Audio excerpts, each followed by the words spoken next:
There goes the little punk. Yeah. He just went back into the library. The kid went skipping off into the night. He didn't go far, I guess. Was that 10 or 15 minutes ago? Now he just went back into the library. That Mexican guy walked out and got in that white car on the phone. He wasn't talking on. He held up to his ear from the time the Mexican guy exited the library till he got in his car. He was holding the phone up. The Mexican guy was holding the phone up to his ear from the exit doors of the library till he got into his white little car. And then the black guy went skipping out.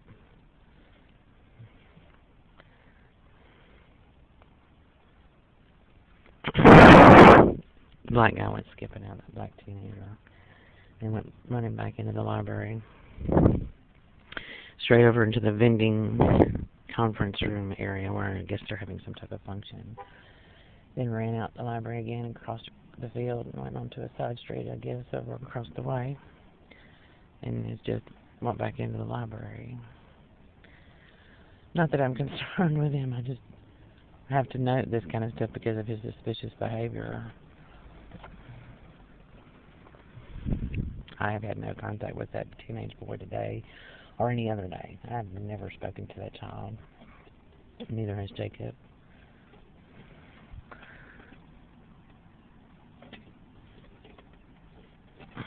Jacob told me he came home one day complaining that he was having to move from one seat in the library to another because, even when there were plenty of empty computers, those boys, the teenage boys, would come sit next to him.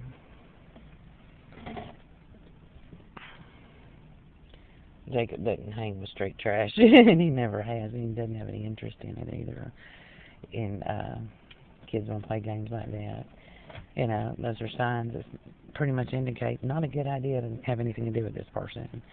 But it's like they're trying to force him or make it look like that they had contact with me and Jake. And, I have had no contact with anybody inside or outside of the Broadmoor Library today except for my son Jacob. I dropped him off about an hour ago.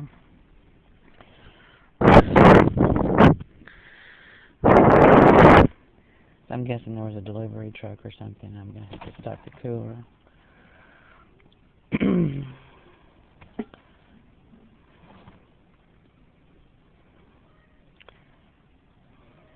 I'm tired.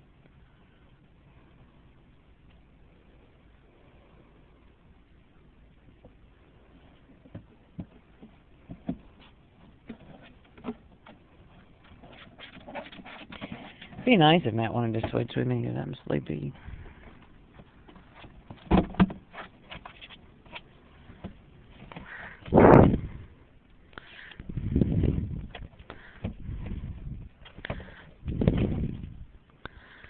I think I'm going to text Jake and just tell him to come on.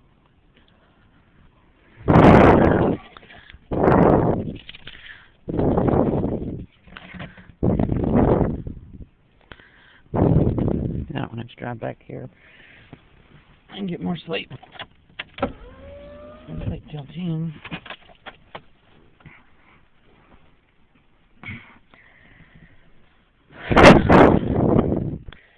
Maybe I'll let him stay till 6. I don't want to drive back home because of his dang water pump.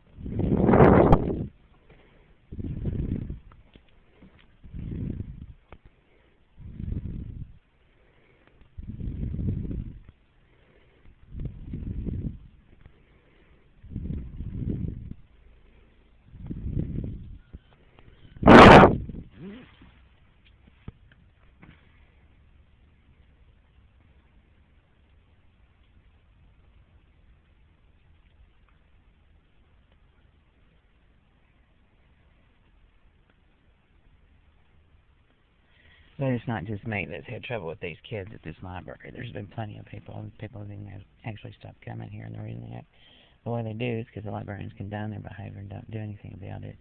and they're blatantly falsifying accusations against me and my son, and feel protected probably by somebody with a badge who they're testifying to.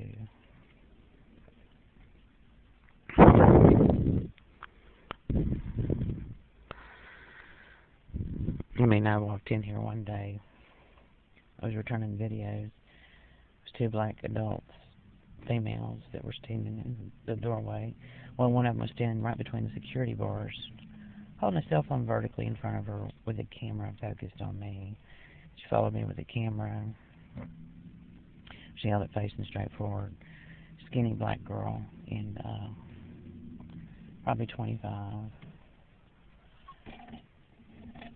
And I was going to the left, and I said, "Excuse me, I just need to return these DVDs." And then another black woman that was with her walked over to the security desk and just nodded to the security guard. Nobody said a word to me at all. Nobody even spoke, actually, to each other either. Completely silent.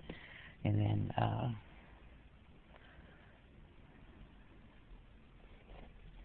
they both, the two black women I just described, just walked out of the library. So, you know, always good to know people like that are just videotaping you. I didn't know who that woman was.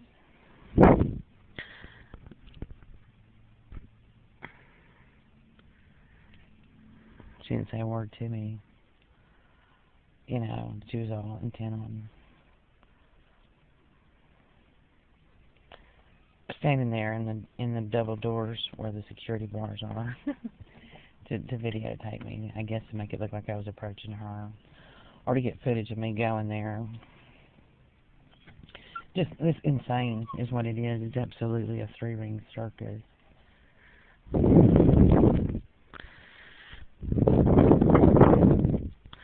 I'm going to tell Jacob to come on. I'm tired.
Kyle, the security guard, just stepped into the foyer by the double doors and turned around and walked back in. Maybe it was over by security desk. That's where it was. And turned to the right.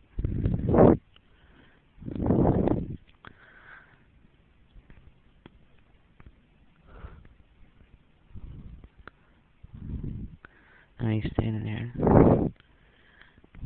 He's not a cop. He's a security guard. He's not even armed.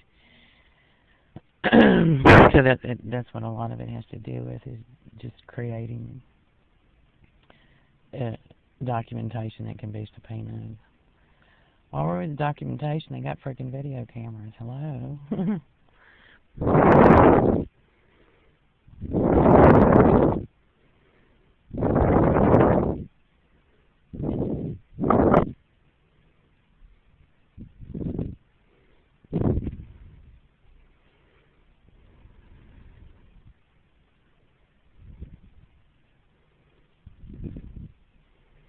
You know, if you're going to do something like that, why don't you just save the tapes? And that's the deal.